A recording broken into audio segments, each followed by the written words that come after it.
Hey, what's up, you guys? Been back for a long time, so we're just gonna get right into it. All right, so we need to talk about the WWE's problem with Jey Uso.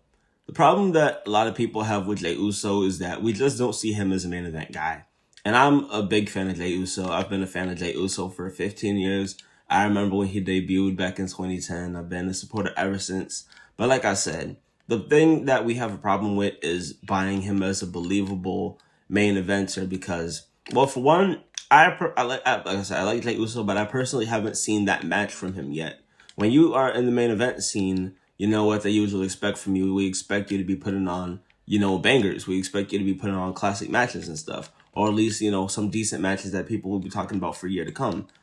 Jey Uso has been in the main event scene for 2 years now, and he still doesn't have that one match that'll make you go like, oh my God, this dude deserves to be in the spot that he's in. Like, a lot of people don't like Cody and stuff, but I feel like a lot of people, will be like, yeah, Cody, he's had some, matches that will make people think, yeah, he deserves, I guess, to be in the main event position because he had that match against John Cena at SummerSlam, which was really good. He had that match with Roman Reigns that was really good. Cody, he puts on great matches, and he puts on matches that people can watch 5 to 10 years from now. Jey Uso, he still doesn't have one match, to me, that a lot of people could look back in the next 5 to 10 years to be like, oh, you need to watch that Jey Uso match. Remember when Jey Uso did this, and that and stuff, He's decent on the mic and stuff.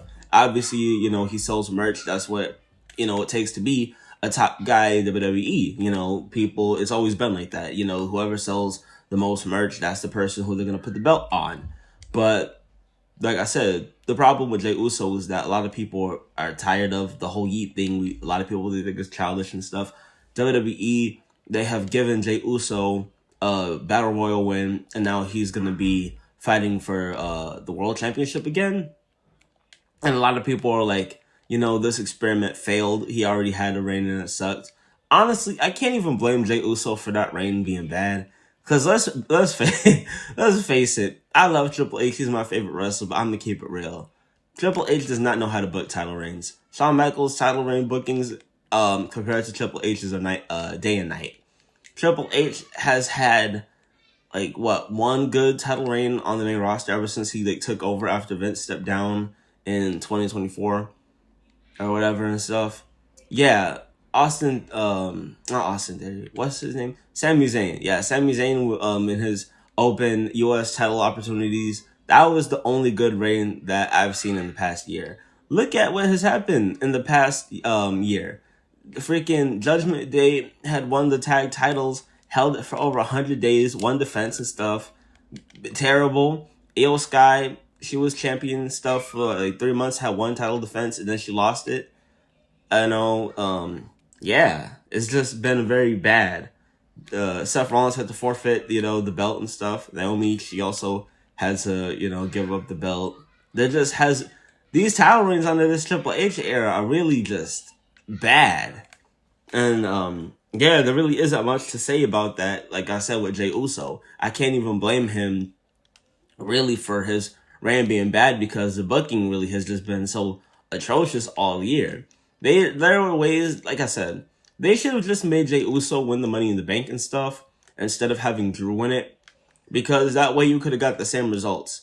Instead of having Drew win the Money in the Bank last year and then having Punk screw him and making him lose his cash in, they could have just had Drew McIntyre at the, very top of the ladder going to reach the briefcase out of nowhere. Punk comes from under the ring and then he knocks him off the ladder. Jey Uso climbs, he wins the Money in the Bank, and then he goes into cash in, all the other stuff. So that way they wouldn't have to have Drew win it and then waste it. They could have had Jey win it and then he could have cashed it in. So that way somebody like Jey Uso would have to, use the briefcase to beat somebody like Gunther, and Gunther wouldn't be looking weak compared to Jey and being like, oh, you pinned me, you got the best of me, I was the weaker man. Could have literally just had it be like, oh, you only won this belt off of me because of cash in. So it's simple stuff like that that WWE has just screwed up this whole entire year, which is why a lot of people have been turned off from it. A lot of the bad booking decisions and them feeling like it's creatively bankrupt.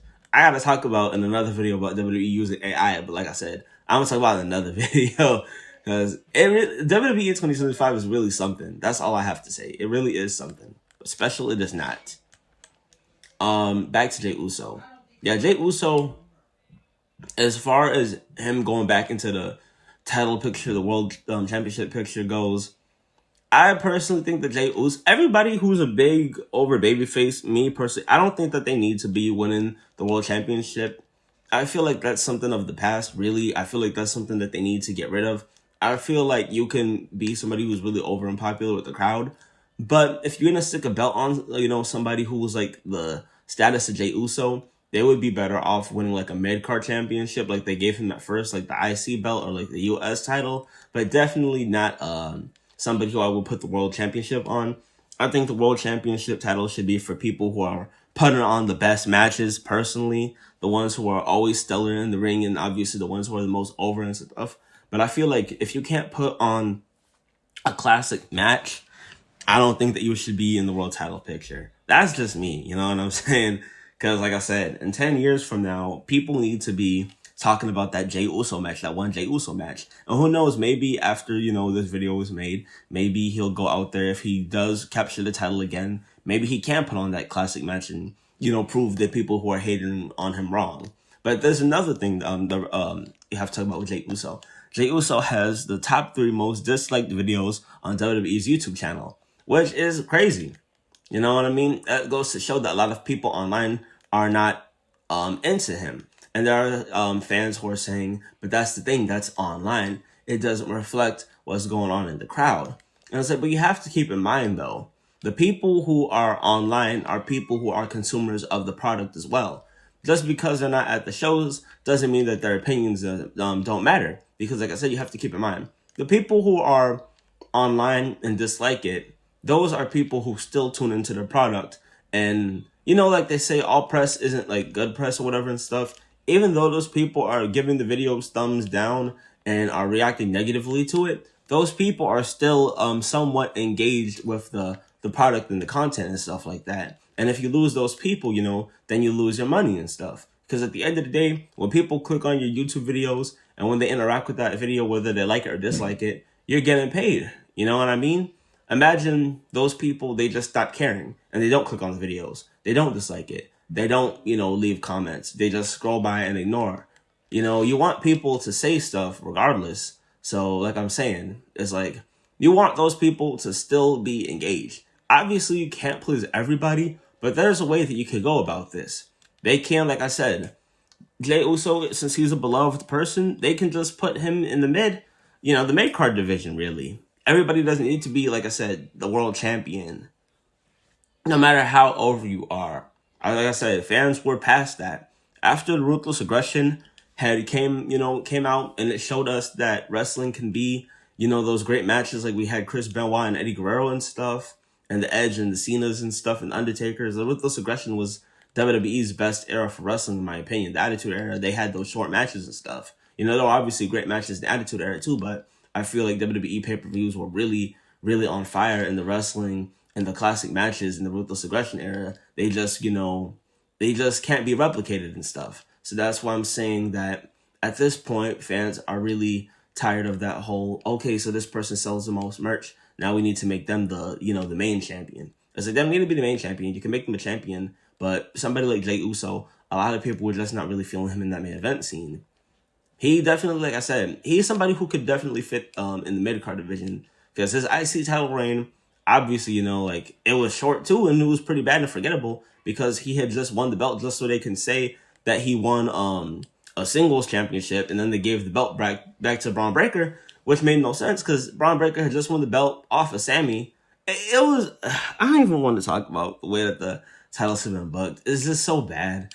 But yeah, that's really all I have to say about this. What do you guys think? Do you guys think that Jey Uso should be somebody who was in the world title picture? Or do you think that he should be nowhere near the world title picture and that WWE, that booking has gone, really downhill? Because a lot of people, like I said, they're tired of it. I'm not hating on Jey Uso. I'm just personally, like I said, saying I don't think that he is main event material. But, I'm not a hater of him. So I just want to make that clear. So yeah, if you like the video, make sure to like, share, comment, subscribe, all that good stuff. Tell your family, tell your friends about Backlash Podcast. And thank you for watching. Peace out.